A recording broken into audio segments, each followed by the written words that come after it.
Evening, everyone. Very welcome. Um, I just realized I've started streaming and I did not change my scene to include the Thunderous One. Thunderous, I'm so sorry.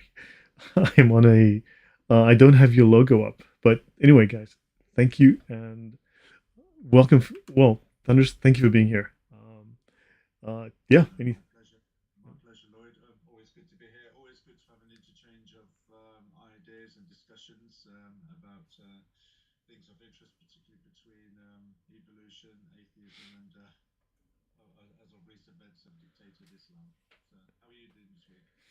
yeah, no, yeah, we're alive and I'm, I've been very, very busy this week. Uh, my voice, whose voice is too low? My voice or Thunderous's voice? Yeah. No, I've noticed your voice seems to be very intimate. It fades in and out a little bit. Okay, that's odd because yeah, I've made some changes to my audio setup. Let me see. Let me try and fix that. Um, Apparently, I can't be heard. you can't be heard. That's very, very odd.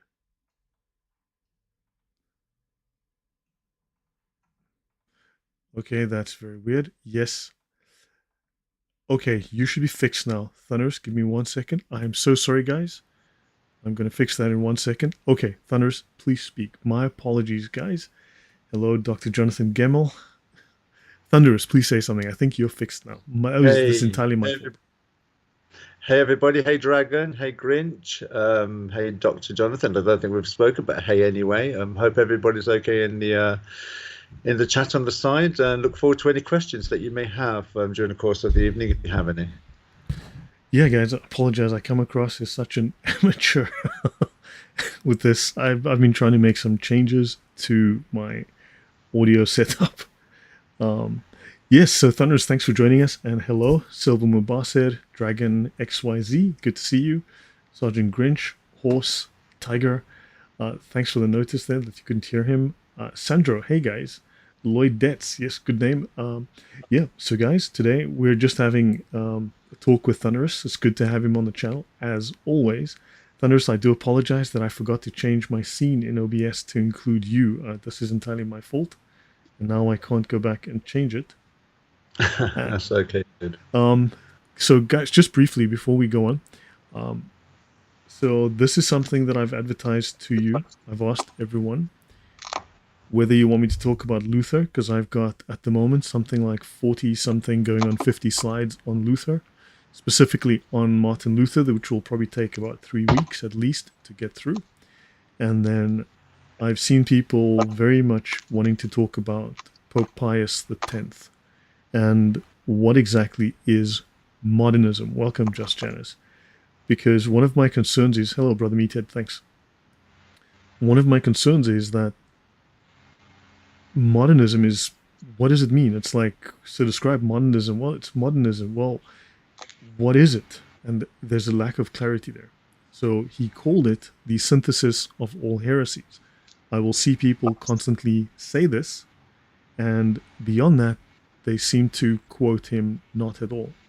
And when you see people talking about a topic but never quoting the actual source, you need to go read the source. And I've read the sources, I've been looking through his work, and I have done a detailed analysis of what this synthesis of all heresies is, which heresies exactly are involved, what he's referring to. I've got a great deal of detail. I will tell you that modernism is very much tied up with. I'm going to be in this talk when we do it. It'll be in January. I'll be doing it with Mal from Islamic Origins. I'm going to be giving the philosophers of the Enlightenment and myths. I'll do those separately, but do understand that the Enlightenment philosophy was really a negative reaction to Saint Thomas Aquinas. They were trying to replace the thinking of St. Thomas Aquinas with their own personal sloppy thinking. Let's put it like that. And these heresies, these things are very much tied to the Protestant theologians of the 17th and 16th centuries. So I'll leave it at that. Thunderous, over to you, and welcome, Dog Tonic. Welcome, thank you very much for joining up. So much appreciated your responses. So Thunderous, over to you. Yeah, I just have to ask the question, Lloyd. You and I have known each other through these discussions of Islam for many years now, but whereas some people have kind of like not moved from that subject, they're pretty much stagnant with it. You, though, you vary the themes that you discuss, and they're all biblically related in defense of the Bible, proactively revealing Islam and atheism. Where do your subjects come from? What motivates you to think of it? How do you come up with these ideas to discuss these subjects? I'm sure the audience must be fascinated in the variety that you cover.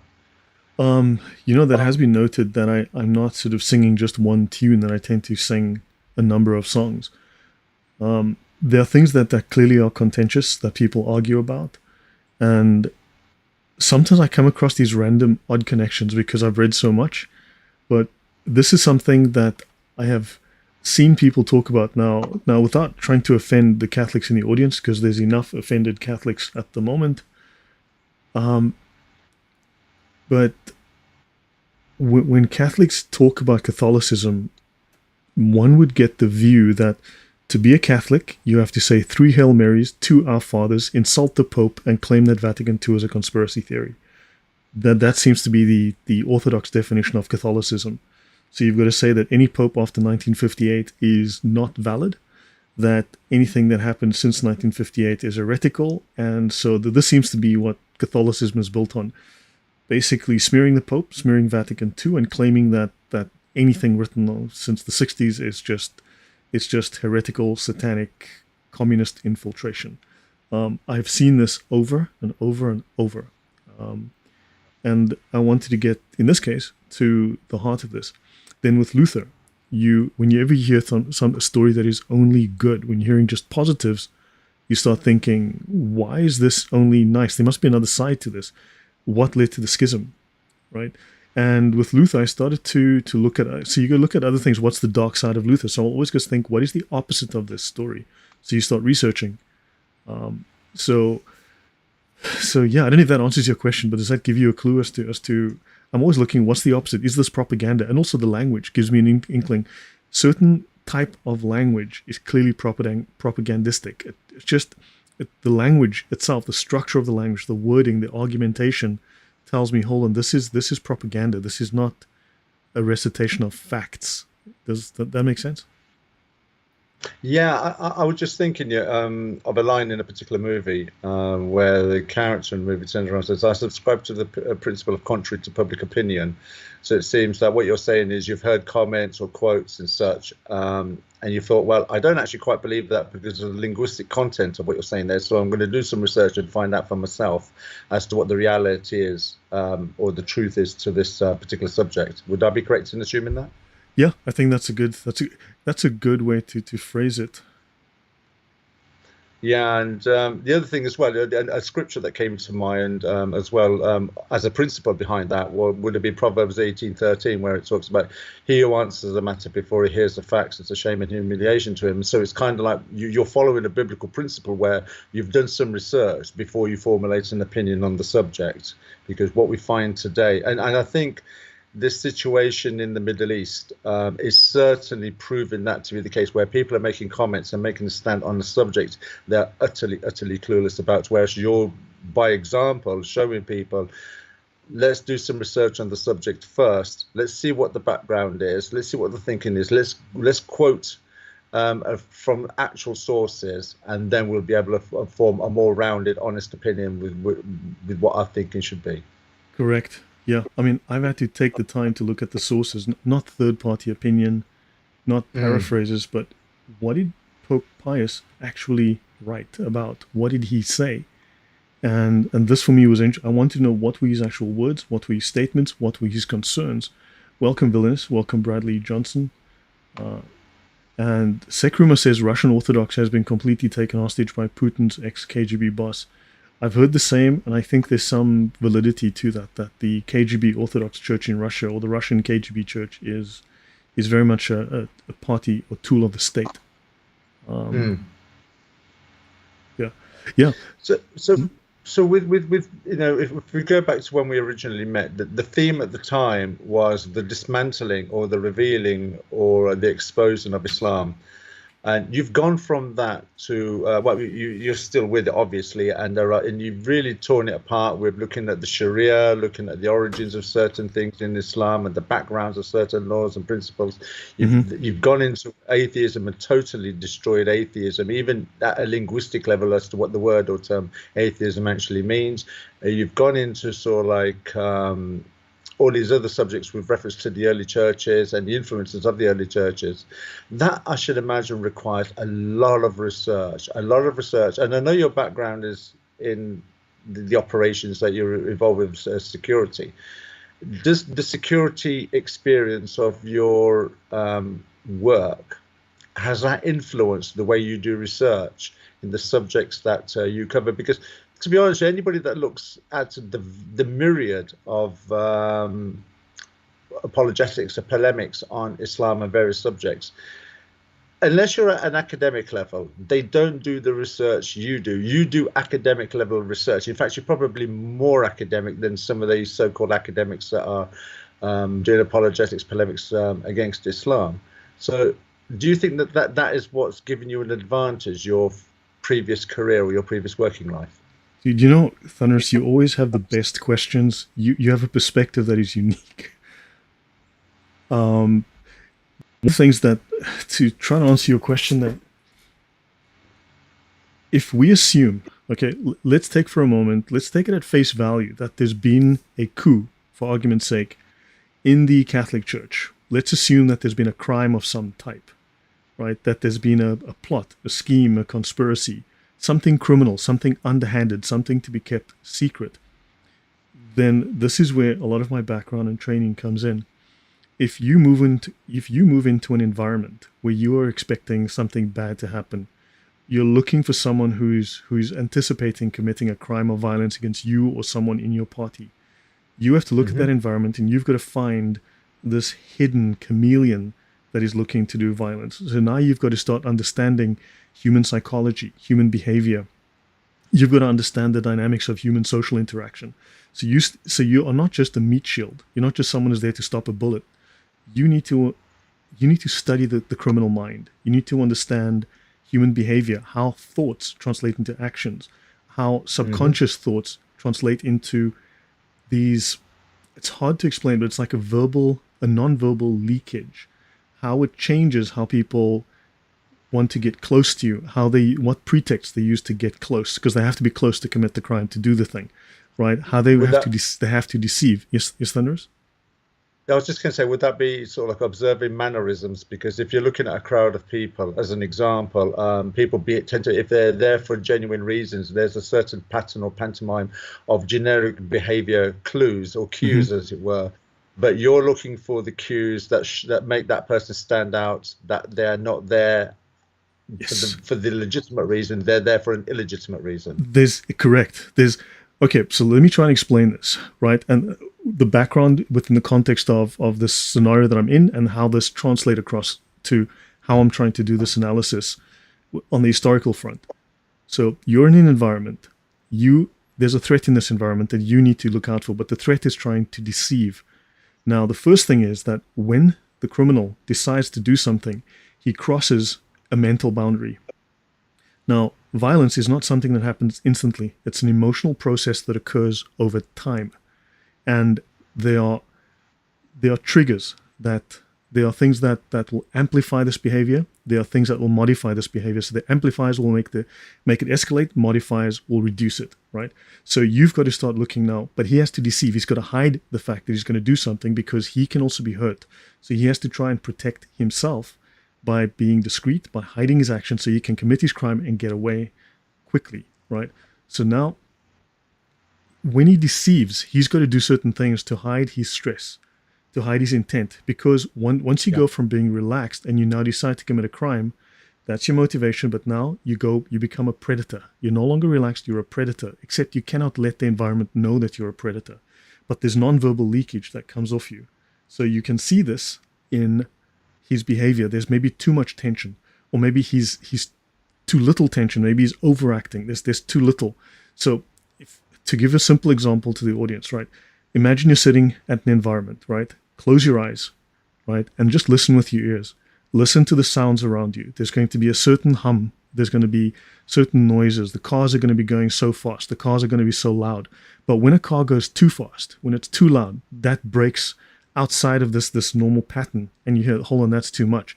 But it's not only that. Sometimes there's no noise. Sometimes there's no behavior, no movement. There's a black hole there. It's like this person's clamping down too hard. So you look for all of these anomalies that are outside of the standard pattern of behavior, not just what goes too much, but what is too little. And you sort of focus on that. And then in terms of language, you can pick this up as well, because propaganda has a particular structure and style in the writing. And it's also when they're trying to direct you, where they're trying to direct you to, but where they're trying to direct you from. It's not just what they want you to get, it's what they're taking you from, what do they want you to ignore. These are all questions, and you've got to assume that within the environment, you're being lied to. So you need to start looking, analyzing, but without feeding yourself with too much doubt that's going to overwhelm you. You need to start sifting through the bad information, the noise, and starting to look for, hold on, that's a little odd, right? So you're working on probabilities. You don't have direct answers. Is this helping or just creating confusion, Thunderous?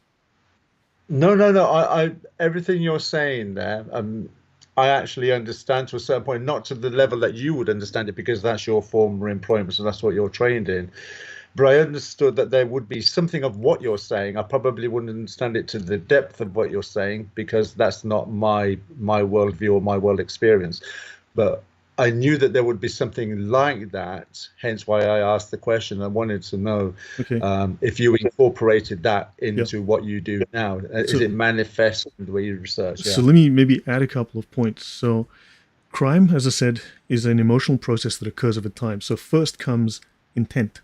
This person has an intent. They want to do something, right? So once the intent forms, this changes their behavior, because chemicals get dumped in their bloodstream. They go from being relaxed, right, to being a predator. They're now focused. They have a purpose. The next step is to hide that purpose. They now need to deceive. That's the next step. Deceive. Hide my purpose. Hide my intent. Hide my predatory nature. Then he has to choose a victim. Then he has to approach the victim. The actual physical assault, an actual assault on the victim, is not the first stage. It's not the second stage. It's not even the third stage. It is the fourth stage. An assault on a victim is the fourth stage in this process. The first three stages are non-violent. So he has to get the intent and the resolve to commit the crime. He's got to choose his victim. He has to approach his victim. Only once he's close enough to the victim can he commit the assault. The assault happens extremely rapidly. It's very, very fast. But the first three stages can take weeks, days, months, hours, minutes. So you need to use that time to assess, and you can also stop it non-violently if you understand the first three phases before he gets to stage 4. So these are the things that you're looking for, and you're looking for also normal human behavior is a very wide spectrum of behavior, but criminality is a very narrow spectrum of behavior. So it's got very basic triggers, it's got very basic modifiers, it's got very basic amplifiers.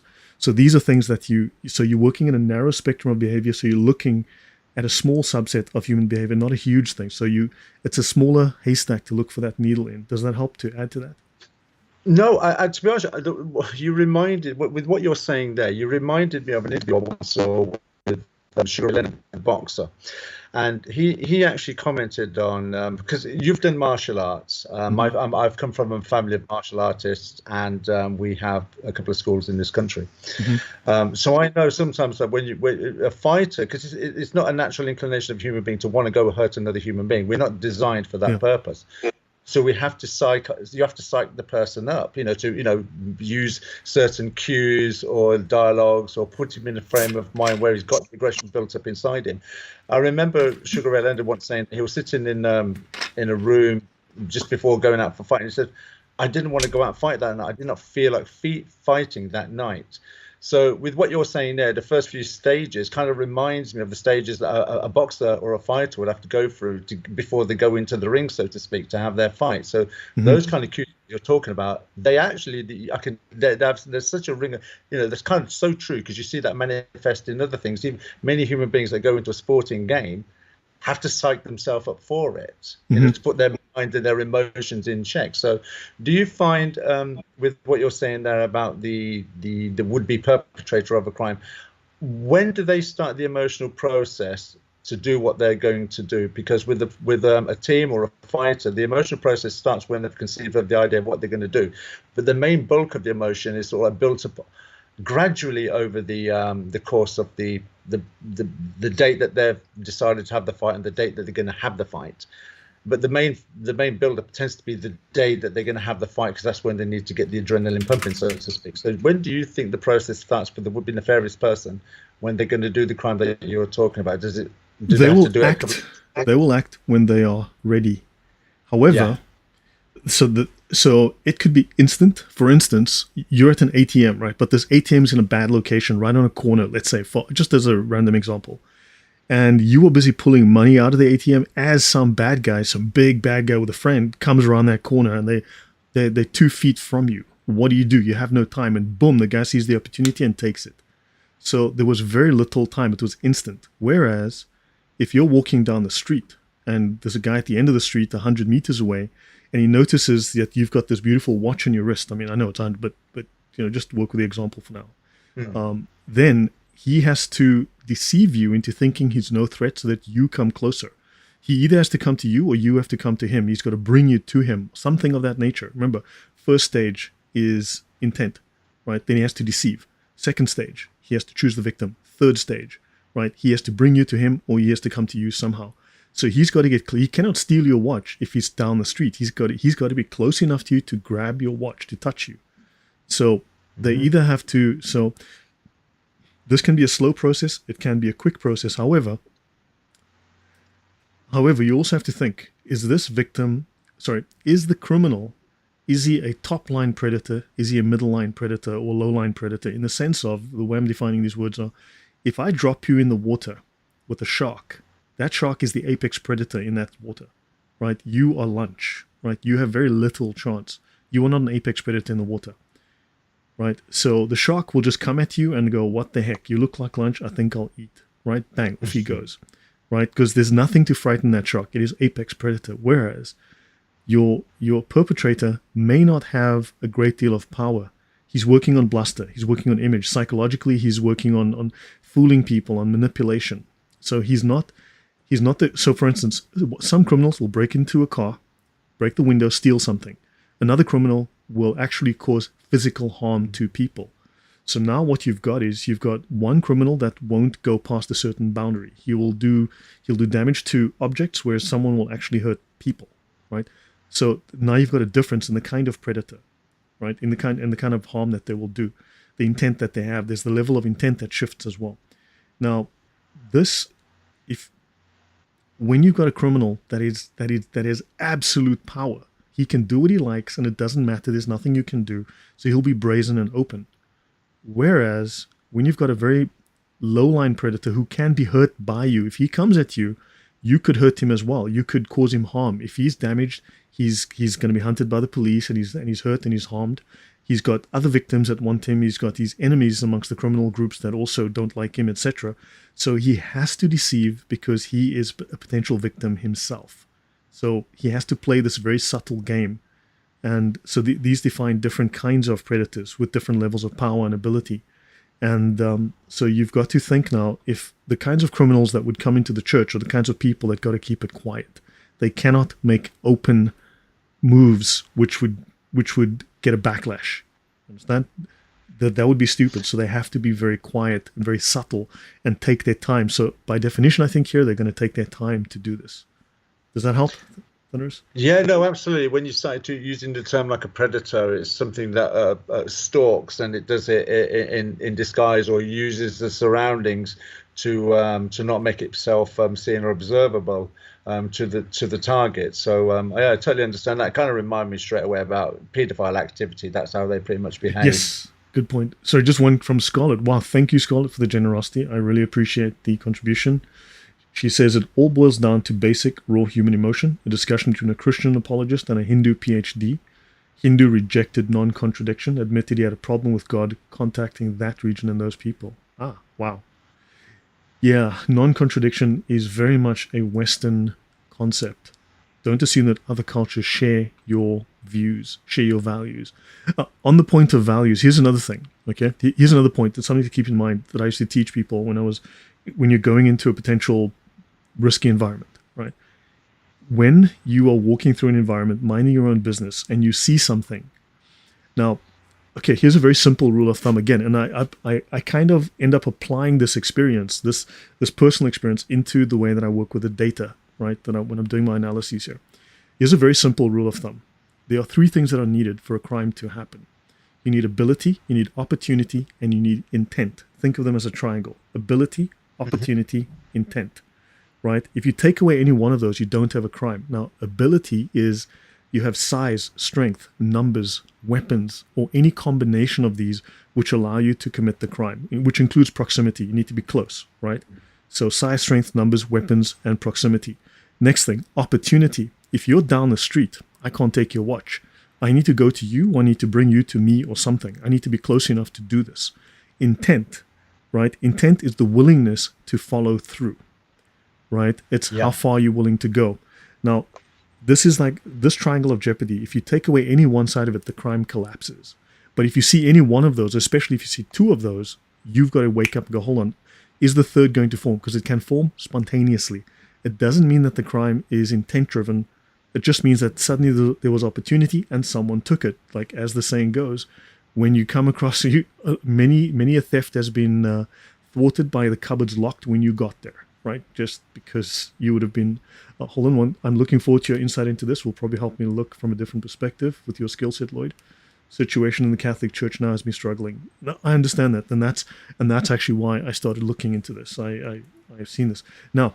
For instance, intent. Let me give you a story. I can tell you various real stories, but I wasn't expecting to do this. But let me give you a simple story. Your girlfriend walks to the car. She's at a party with a bunch of people.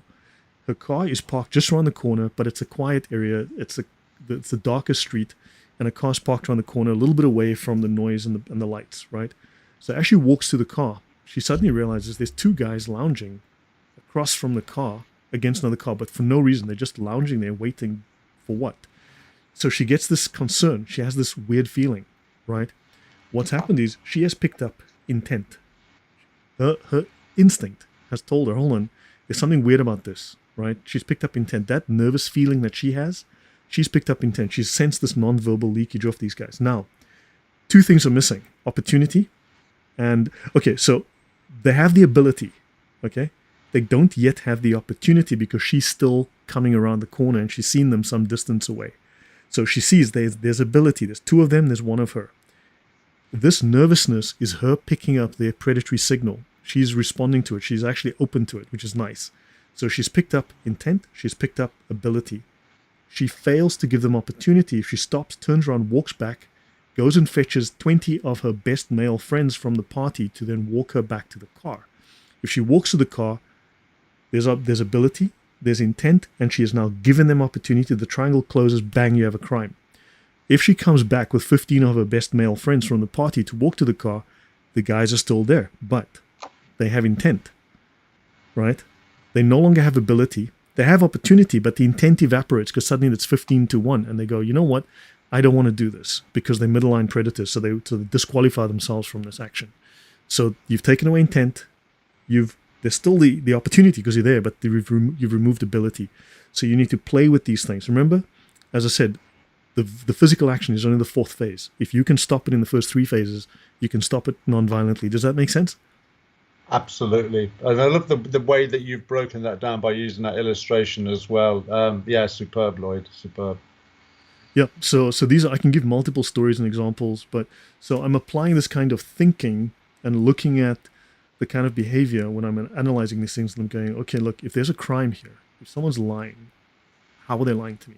What's happening? What does the language tell me? And language tells you a lot. I had to spend years learning language structures to teach me about how people use language to deceive, to manipulate, and how to de-escalate situations by engaging. I had to go into dangerous situations, de-escalate, talk people down, and learn how to work with this, So, yeah, hopefully does that add to that?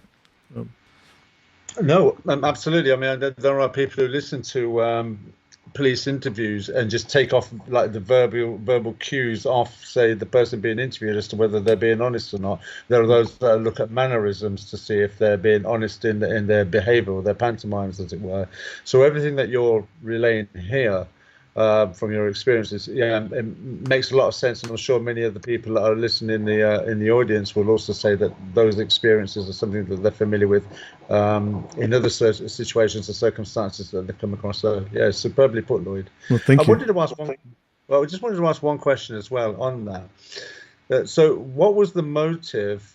Because you've gone really deep into the Islamic religion in a manner that nobody else has done. And I say this kindly to all of the apologetics and polemicists that are out there, but they tend to stick within a certain boundary of their studying.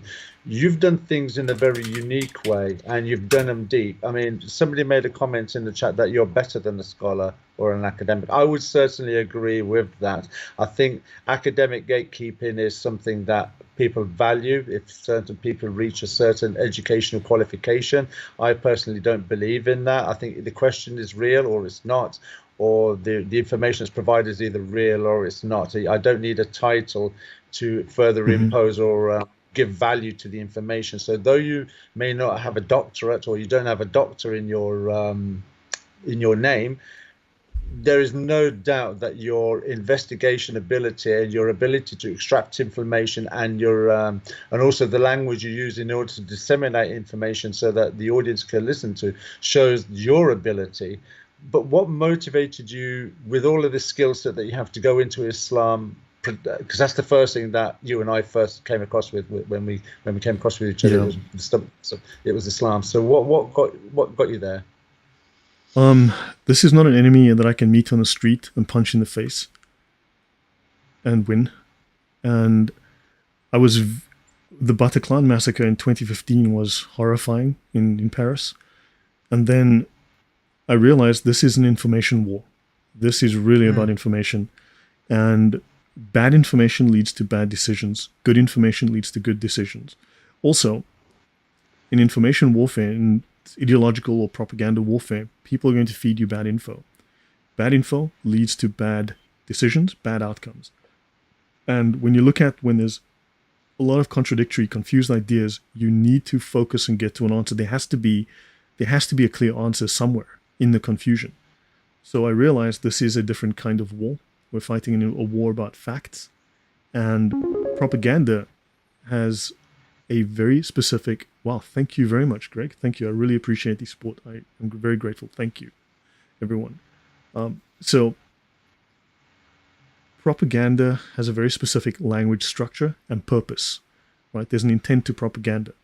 So again, it's going to have certain motivations. It's going to have certain triggers. It's going to have amplifiers. It's going to have modifiers, right? Things that make it escalate, things that make it de-escalate.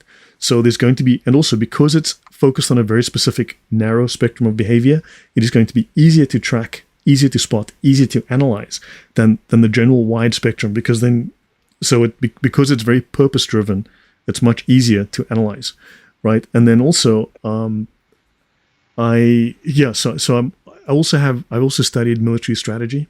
I also studied military ideological warfare. Can I use this example that I have on the screen just to show people an analysis of where I'm coming from this? Would that be all right? Yes.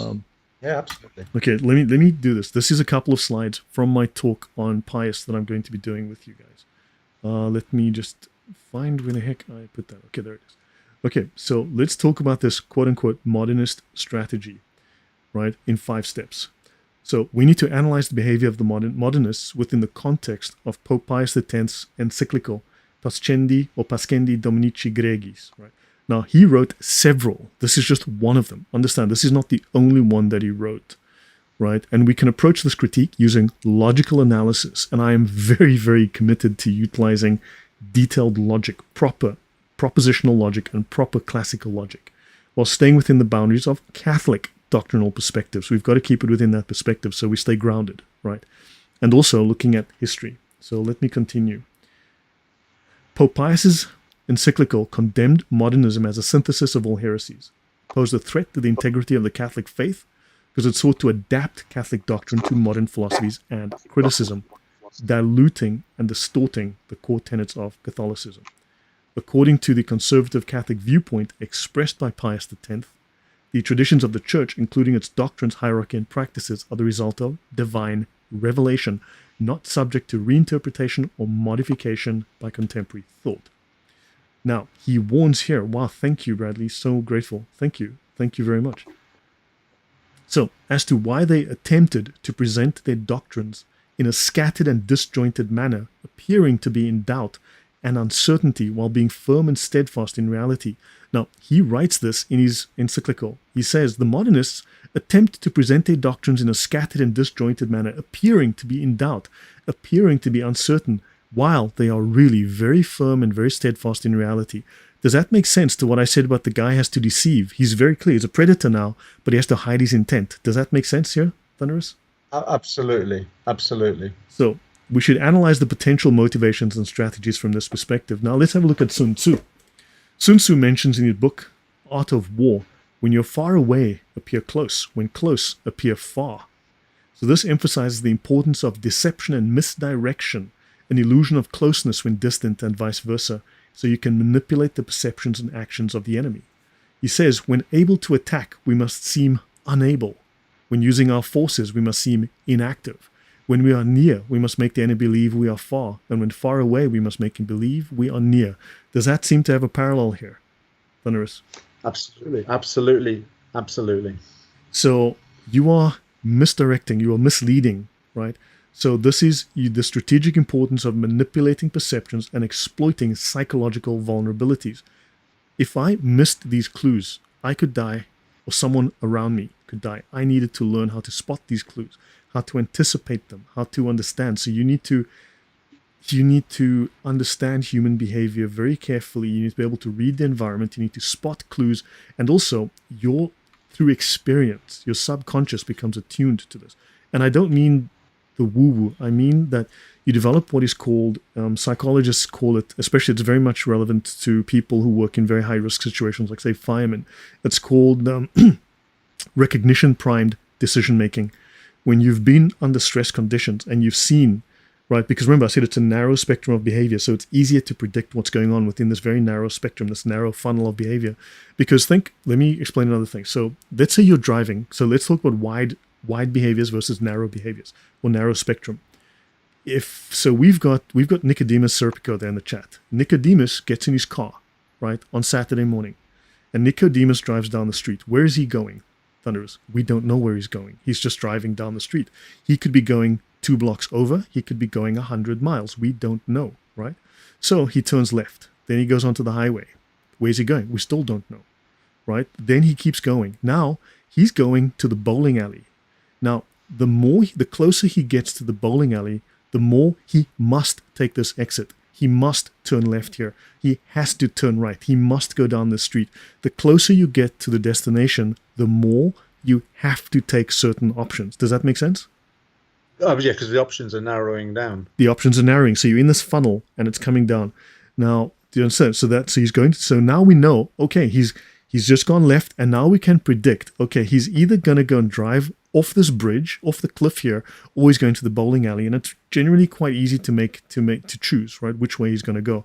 So the closer you get to the destination, the more you start to see the pattern, right? The further away you are, the less you see the pattern. So what happens is now you have to head this off very rapidly. The closer you get to the launch point, the more extreme your actions have to be, but it's still better than responding than when the attack is launched. All right. So what you have is now, so these guys, so let me continue. So they're using a process of strategic incrementalism. By presenting ideas with apparent hesitation, modernists have intended to introduce new doctrines gradually. This creates a less apparent shifts in beliefs, right? So instead of a sudden change, they do this very incrementally so that people absorb it slowly. It's like the boiling the frog, right? And this can be a way to ease followers into accepting new views without provoking immediate backlash or outright rejection that a direct contradiction to established doctrine might elicit. Understand? So that's part one of the strategy. But it also tells us they are not a top-line predator. If they were a top-line predator, they would just move in and take over. Understand? So this tells you they are weak. This tells you they have to play the game this way. Therefore, there are weaknesses that you can also exploit. Does that make sense? Yeah, I was just, when you use the term the strategic incrementalism, it's pretty much how certain governments are get involved in other countries' politics by undermining incrementally internally. I think an example of that would have probably been USA and Iran. I think it was in 1957 with Mossadegh, where they got the democratically elected prime minister or president overturned via that incremental process. So yeah, totally understand what you're saying there. Yeah, I'll do a couple more of these. So the second one is to avoid detection. A scattered approach can make it difficult for critics and ecclesiastical authorities to pinpoint the core of their beliefs, making it harder to formally denounce their teachings. So this could have been a tactic to avoid the repercussions of openly challenging church authority and doctrine. So that would be the second reason. The third is you're appealing to seekers. So by appearing to be in search and appearing to be uncertain, you're like, I'm harmless. I'm just really looking. I'm harmless. You know, do you want to look with me and maybe we can discuss this? And how about we talk about this? So they're appealing to people who are also in a state of doubt about their faith. And they are actually, what they are selling is doubt. They're selling you doubt. Yeah. So, understand? So these are part of the games that they're playing. So I've got 5 of these. So, so I've got this broken down here. So I've got this broken down here. So basically, I broke this down into a very simple analysis and then a more detailed analysis where I break it down here. So does that make sense so far, Thunderous? How I'm applying on my knowledge of criminal violence and criminal behavior to this psychological / ideological warfare strategy? I see it. As you explain it, you make it very obvious for us, and the way you're explaining it is helping the audience to understand this as well. Yeah, superb. When you mentioned earlier on about so in doubt and the Sun Shi's Art of War and a couple of comments you made previous to that, it kind of reminded me that the father of all of this is what, you know, pretty much what Jesus said at John 8:44 to the Pharisees: "You are from your father the devil." Yeah. For anyone to really see this at work in the Bible, just read Genesis chapter 3 verses 1 to 5. Everything you've said here in this discussion, you can see in Genesis chapter 3 verses 1 to 5. Should we have a look at that? Should we bring it up? Yeah, sure. Yeah, I can bring that up. Genesis 3, 1 to 5. Let's have a look. See what we find here. Okay, there it is. Should I share my screen with you? Let me share my screen, Thunderous, so that. Let me just go into this, share my screen so that you can see what I am sharing. My apologies, I should have done that in the beginning. I'm sharing my screen with you now so you can see what I have on my screen. Okay, it's not come up yet. No, it's in your Skype. You can see it. It's in your Skype. There it is, yeah. Yeah, got it. Yeah. So yeah, go ahead, please. You know more about the biblical stuff than I do. Okay, so it says there, now the serpent was more crafty than any of the wild animals the Lord God had made. He said to the woman, "Did God really say you must not eat from any tree in the garden?" Yes, the woman said right. to the serpent, "We may eat from the trees in the garden, but God did say you must not eat from the tree that is in the middle of the garden, and you must not touch it, or you will die." You will not certainly die, the serpent said to the woman, "for God knows that when you eat from it, your eyes will be open, and you will be like God, knowing good and evil." You're a genius, Thunderous.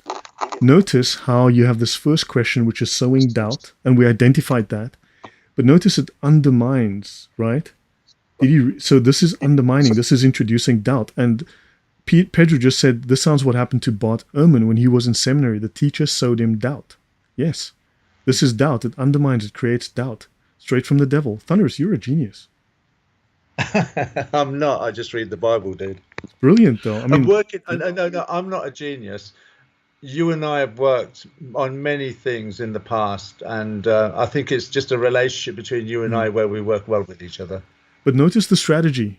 Notice the strategy, the language. Remember I said language is a clue. Language itself is a great clue to a strategy. Because look, if the guy can't come over and just kill you, right? He can't drive over you or stab you in the throat or something like that, right? He has to use language. So this language has to have a particular form, a particular structure. There's a particular strategy behind the language. So notice he opens with a question that undermines your faith, a question that introduces doubt. It's an undermining style question. Do you see the strategy there? That would make a red light go off in my head immediately. The moment I read that type of question, I'd go, hold on. that's someone playing a game. That's running. Someone's running his game here. Then I start looking for the rest of the clues. Does that make sense? Absolutely. Can I just discuss this first for a moment, just so like give us some kind of idea of what could have possibly happened here? Then maybe you can analyze my summary of what I think took place, and we're going by the discussion that we've had. So, how would you be okay with that? Yeah, yeah. Please go ahead. The floor's yours. Please, Well, it's your time. Yeah. when you think about it, you'll notice that Satan used a snake. Now, when you look in the Garden of Eden, when Yahweh made Adam and Eve, he gave them the ability to think, he gave them the ability to reason, he gave them the ability to plan and to communicate with language. No other animal has that. You'll notice that Eve didn't question the ability of a flipping snake talking. She didn't think to herself, hang on a minute, it's a talking snake. However, if you had a fly on the wall documentary team, and I often use this sort of illustration of having the fly on the wall documentary team, if you're watching this, there's a possibility. Let's just speculate a moment. She knows animals don't talk. She's been in the Garden of Eden long enough, and certainly Adam has to. You'll notice when you talk about opportunity, you'll notice that Adam wasn't anywhere near her at this moment in time, and Satan went for Eve, not Adam. So Adam possibly was the target, but Eve was the bait for the target, if that makes sense.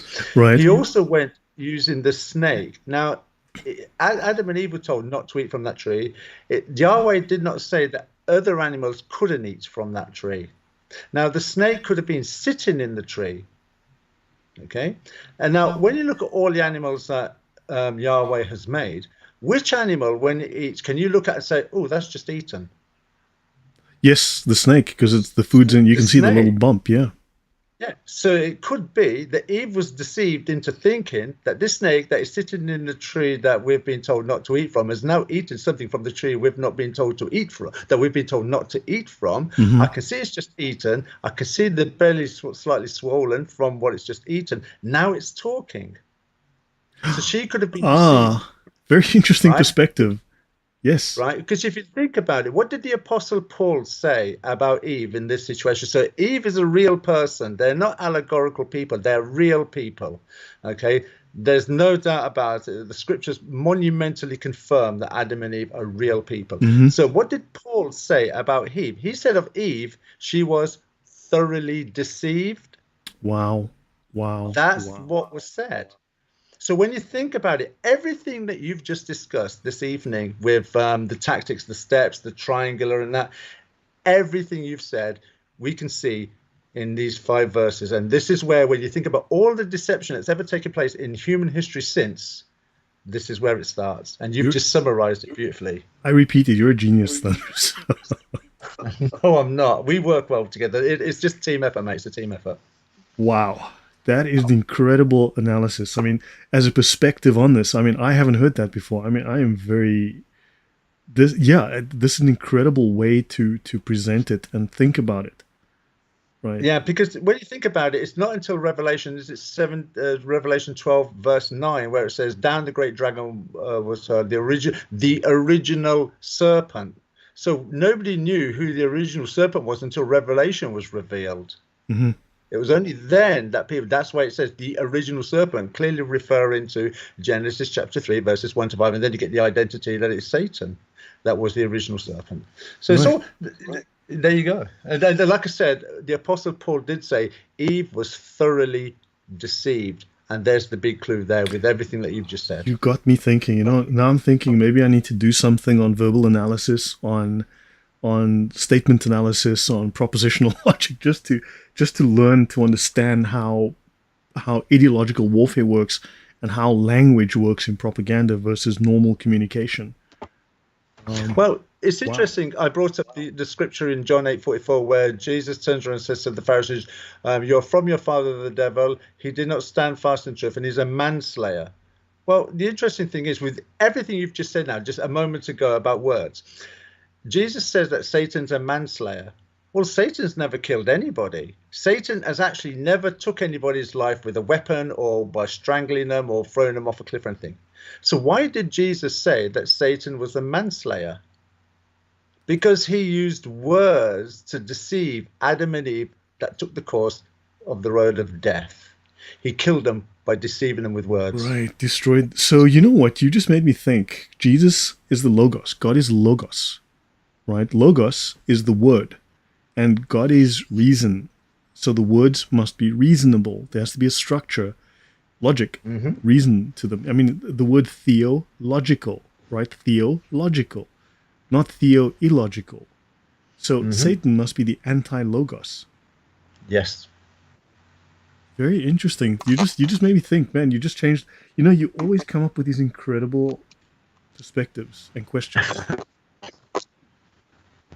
Wow. Not really. It's all there, dude. No, that's interesting. So the anti. So yeah. So let's just say I'm attuned in a certain sense from my past experiences dealing with people face to face.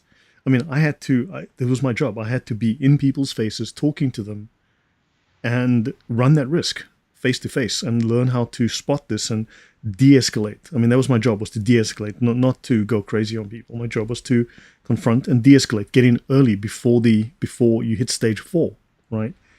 And so I learned the language. I learned to understand this, to see the subtle clues. But you don't only see the clues from the other party. Remember, they're trying to deceive. You also feel the clues within yourself. Like, for instance, I'll give you an example. I'll give the audience an example. For when you spot the clue within yourself, when your reaction tells you there's something going on. So, for instance, you may have had a situation like this. You're walking down the street, and you see someone doing something, right? It might be in relation to you, or it might be in relation to something else. But you see someone doing something, and you tell yourself, no, they wouldn't do that. It's a fleeting thought that happens in an instant and it's gone. It's this ephemeral thought that runs through your mind. You think, no, they wouldn't do that, right? And you discard it. So this is very odd. This happens to people all the time. So what happens is that is a value judgment. You've looked at someone doing something. You've extrapolated where this could go. You've run an analysis and you've assumed that this could be a criminal or some kind of wrong behavior. You've made a judgment and you said, no, they would not do that, because the end of that sentence is, because I wouldn't do that, based on your values. Based on your values, you've then tacked on. So you have, in other words, you've denied what they're doing on the basis of your values. I have told people, when you get, women especially, when you get those 3 words, or when you get those words in your head, no, they wouldn't do that.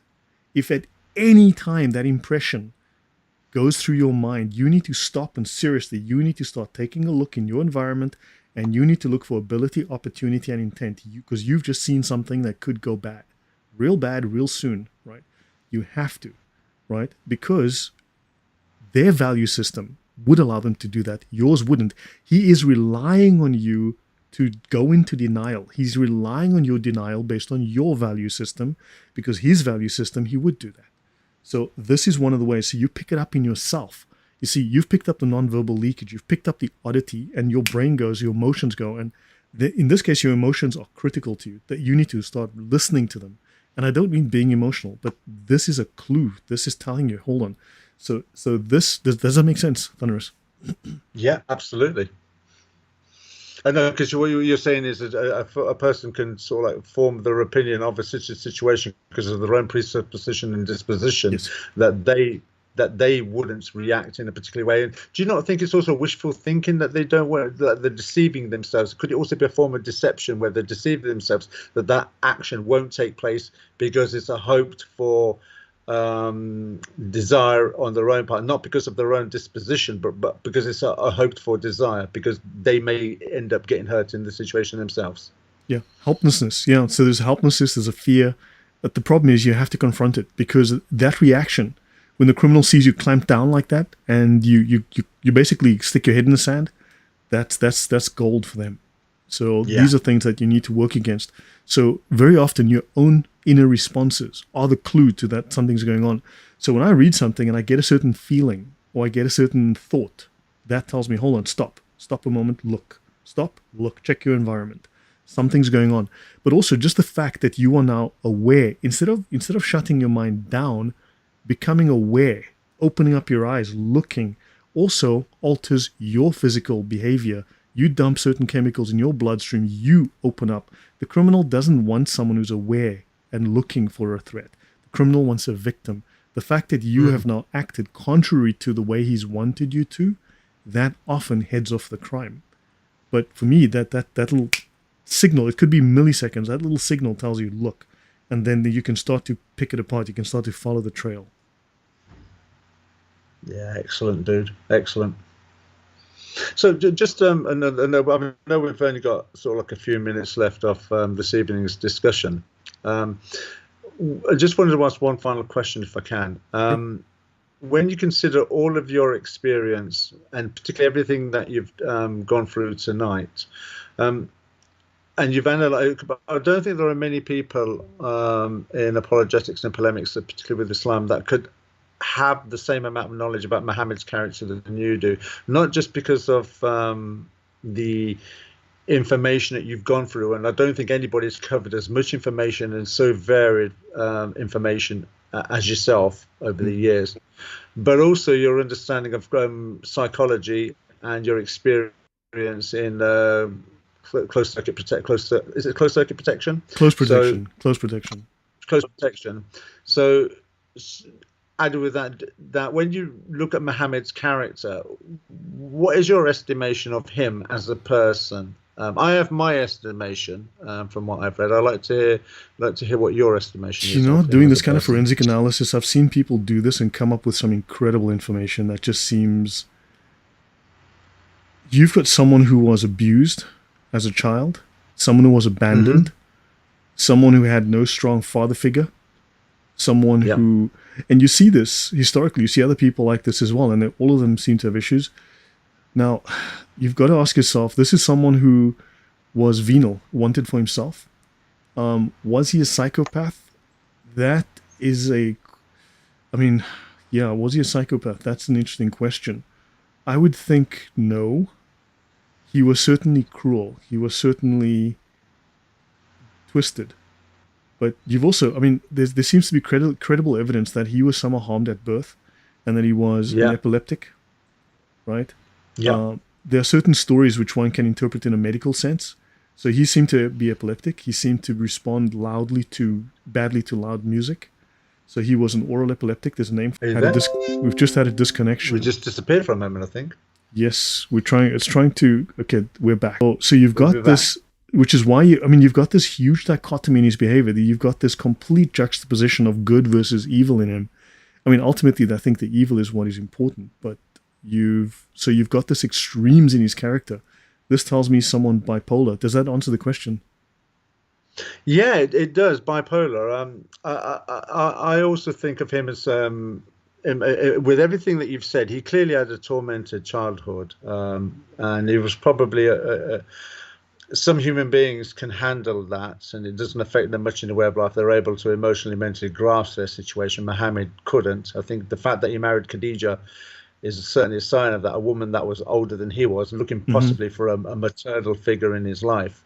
Certainly did not behave in any crass manner while she was alive. It's also another cue to me. We need to look into this evidence that she was actually a high priestess in a pagan cult. That's something I've seen. The sources I don't have, but there certainly may be something to that. Yeah, I think so too. I question the sources for one reason, because obviously at some point in the future, you and I will be discussing Khadijah. Yeah. But I question the sources, and the reason why I question them is because I don't think in that particular period of time in Arabia they would have had the presence of mind to write anything down pertaining to her. Not certainly in the context that they knew some kind of prophet was going to come from her or from that particular region, so they would have had some kind of reason to write anything down in expectation, unlike, say, the biblical records where we've got records from Genesis all the way to Jesus with that pattern of someone's coming that's going to redeem mankind and serve a wonderful purpose. The Arabs, I don't think, would have had that. So I have questioned it. I have looked at those bits and pieces about her being a priestess and also being related to having a role at the Kaaba. It was a family business. However, the sources, in my opinion, I certainly wouldn't challenge you on that, because I know you're far more diligent than I ever could be. No, I've seen some detailed analyses, but the source that I'm using doesn't list their sources, and that bothers me. This guy usually has sources, but in this case, he's lacking them, and I'm loath to use them because it's like without sources, I can't back up, what's being said. No, I've seen it. The thing is this year, and I also think that with Muhammad, and some people can drink alcohol, take it or leave it. Some people, I'm sure you've probably come across one or two of these human beings in life where as soon as they have that one drink of alcohol, that's it. They would never have been an addict to have alcohol had they never drank alcohol. They would have probably lived a normal life. The moment they had that one drink of alcohol, boom, that was it. They were addicted straight away. So something must have happened to Muhammad with his relationship with Khadijah that triggered him, maybe her death, that triggered him to become the sociopath that he then went on to become. Mm-hmm. Yeah. Because his childhood certainly has an influence. The fact that he married a woman that was older than him certainly had an influence. The fact that he never made any decision inappropriate to women until after she died, but as soon as she died, some kind of vengeance or hatred towards women then overtook him. And you certainly see that in the condition of women before Muhammad and the condition of women in Islam after Muhammad. But that's a discussion for another time. Yeah. Okay, so I want to end off on one small thing. Pius X, in his encyclicals, he wrote several. He didn't just write one. Okay, he wrote several.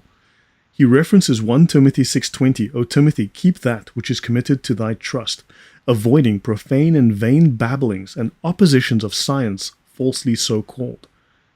I have mentioned this verse over and over. I have referenced it in context of Gnosticism. The Bible here is talking about Gnosticism. Pius is referencing this because he is talking about Gnosticism. Not only, but this is like an opening statement. So he is saying this is Gnosticism. He goes on and lists a number of other heresies, a number of other issues. He names them. I've gone into detail through all of these. But understand, he's talking here, and ultimately, it's just Gnosticism. So, Bradley Johnson, I'd love to know, drop you in the chat. Let me know what you'd like me to discuss in terms of this whole psychological thing. But, I can do a talk on psychological warfare, at least ideological warfare, on propaganda warfare, especially with regards to... Thunderous, should we do something on ideological warfare, how Islam does it? I have notes on that, and I can probably we can do a talk on that. Would Tuesday... Yeah, you said Tuesday's a good night for you, right? Wednesday, so it's either Monday. Monday's the preferred night, but I know that you do something your own. So Wednesday, you say Wednesday?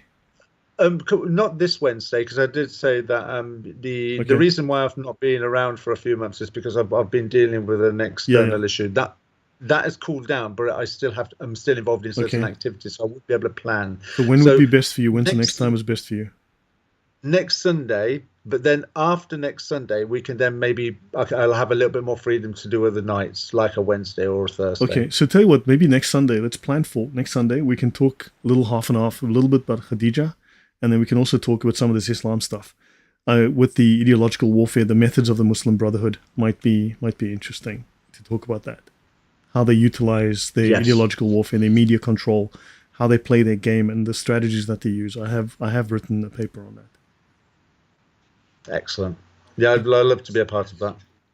So Bradley Johnson says, yes, I'd like to know more about psychological warfare. I know you have videos on Islamic deception.